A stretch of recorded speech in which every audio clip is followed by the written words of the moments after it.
Hi guys, so ayun, so apart naman sa mga bad news, yung mga nawawalan na ng work dito sa New Zealand, may mga good news din naman.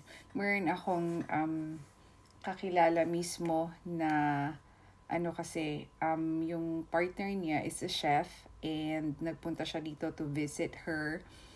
Naka-visitor's visa siya, although yung partner niya is PR na siya.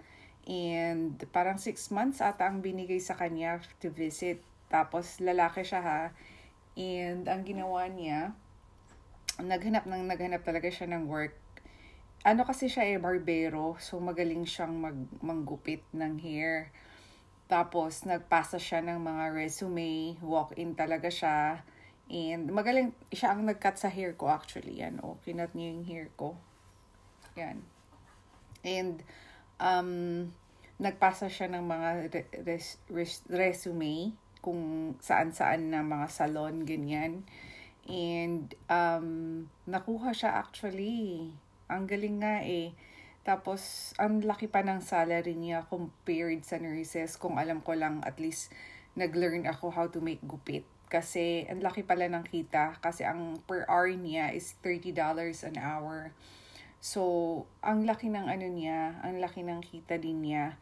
And, ayun, nabigyan siya ng 5 years. Tapos, ang panggugupit pala is it's a level 5 siya. So, mataas siya.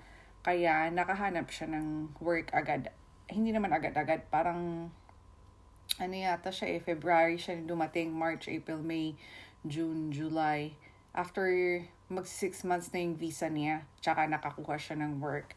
And ang galing nga kasi although ang dami ring mga napauwi na kakilala ko din, usually nasa sila mga carpentry kanyan, may mga iba na nag-close na rin yung business nila kasi lalo na sa carpentry kasi wala silang makuha na work or mahanap na work. Kaya may mga iba na dumating and mga 3 months walang work. Kasi, ewan ko ba, grabe nga itong recession ngayon na as in mafe-feel mo kasi iba last year. Last year, sa madaming mga Filipino kang makikita na mga baguhan na dumarating. Kaso ngayong this year, parang pahirapan na rin. Parang halos lahat nag-strict. Parang ganun din pinapanood ko yung sa Alit family, di ba, sa Canada. Ganun din yung situation niya. Yung brother ko nasa Canada na din. Parang sinasabi nga rin nila na ganyan nga din daw nga yung situation. Nag-change. Sobrang nag-strict na yung yung mga rules sa ibang bansa. Kaya, ayun, kung anong work na lang ang pasukan. Tapos nag-iba na rin yung parang sa partner, parang dati yung wife pwedeng makapag-work or ganun. Pero ngayon, kailangan yung husband, ganitong salary, mataas yung salary niya, tapos yung wife, dapat na din mataas din yung makukuhang work. Kasi dati pwede ka namang pumunta dito and then mag-work ka sa sa supermarket, ganyan. Kakahanap ka ng mga work. Pero ngayon hindi na, parang nag-change na rin yung rules. So parang tinaasan na nila yung level ng skill. Dapat skilled na yung halos pumupunta. Kaya ayun, pahirapan ng application. Kaya sa mga nagbabalak na mag-abroad, if you're fine sa Philippines, magstay na lang kayo there. Or parang isipin yung mabuti and dapat nga madami kayong bala in case napakatagal ng panahon ng days and hindi kayo makahanap ng work kasi ayun nga, depende sa sa job na dumarating, kaya pahirapan na din.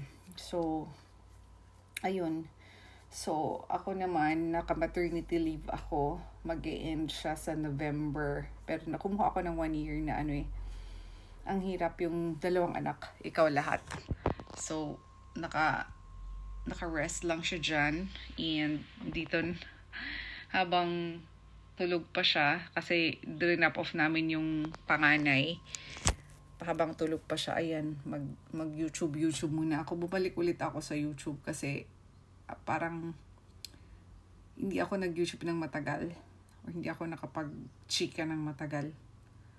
Dapat pala nag-YouTube ako, no? Pero ayun, yun. Ito yung araw ko, buong day. Magganyan. Mag-alaga and everything.